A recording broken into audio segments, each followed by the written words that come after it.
যেদিকেই তাকান না কেন সেদিকেই আপনি দেখতে পাবেন এই যে শহীদ মিনারের পেছনে যে লাল সূর্য, এটাও ওনার ডিজাইন করা। সুতরাং অহরহ চারিদিকে ওনার অনেক কাজ আছে। একটি সংগঠন, নাট্য পরিচালকদের 850 জন সদস্যের একটি সংগঠন। এই সংগঠনটি উনি প্রতিষ্ঠা করেছিলেন এবং উনি ছিলেন সভাপতি।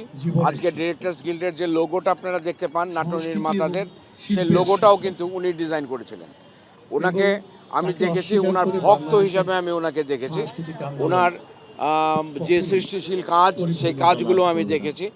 আমার অতীতে ড্রিম ফ্যাক্টরি নামে একটি প্রতিষ্ঠান ছিল, যেটি বাংলাদেশের যতগুলা আপনার কারিগরি প্রতিষ্ঠান যারা নাটক নির্মাণের সাথে, চলচ্চিত্র নির্মাণের সাথে জড়িত ছিল, ওরকম একটি প্রতিষ্ঠান ছিল ড্রিম ফ্যাক্টরি। সে ড্রিম ফ্যাক্টরি উদ্বোধন করেছিলেন শিল্পী মোস্তফা মনোয়ার। আমরা ওনার কাছ থেকে পেয়েছিলাম নন্দন তত্ত্বের প্রয়োগ। উনি যেভাবে ওনার কাজগুলোতে, সেটা আপনার পাপেটের জায়গায় হোক এবং নাটক নির্মাণের ক্ষেত্রে হোক, যে ক্লাসিক্যাল কাজগুলো উনি করেছেন বা চিত্রশিল্পী হিসেবে যে কাজগুলো করেছেন, সেখান থেকে আমাদের অনেক কিছু শেখার আছে। উনি আজকে আমাদের মাঝে নেই, কিন্তু ওনার কাজগুলো থেকে যাচ্ছে। আমরা চেষ্টা করব উত্তরসূরি হিসাবে ওনার এই নন্দন তত্ত্বকে আমরা বহন করতে। আমাদের শিল্পের মাধ্যমে আমরা যে কাজগুলো করি, সে কাজগুলোর ক্ষেত্রে আমরা চাইব, আমরা চেষ্টা করব ওনাকে মনে রাখতে ওনার কাজের মাধ্যমে।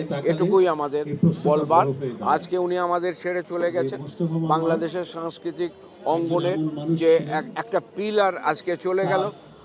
ওনার যে সৃষ্টিশীল কাজ, সেটা আপনি যেদিকেই তাকান না কেন সেদিকেই আপনি দেখতে পাবেন এই যে শহীদ মিনারের পেছনে যে লাল সূর্য, এটাও ওনার ডিজাইন করা। সুতরাং অহরহ চারিদিকে ওনার অনেক কাজ আছে, সেগুলোকে উনি আমাদের মাঝে উনি থাকবে না শারীরিকভাবে, কিন্তু মানসিকভাবে আমরা ওনাকে ধারণ করে চলবো। এটুকুই আমাদের প্রত্যাশা। আমরা শ্রদ্ধা জানাচ্ছি এই বিখ্যাত শিল্পীর প্রয়াণ আমাদের কাছে একটি অপূরণীয় ক্ষতি। ধন্যবাদ সবাইকে।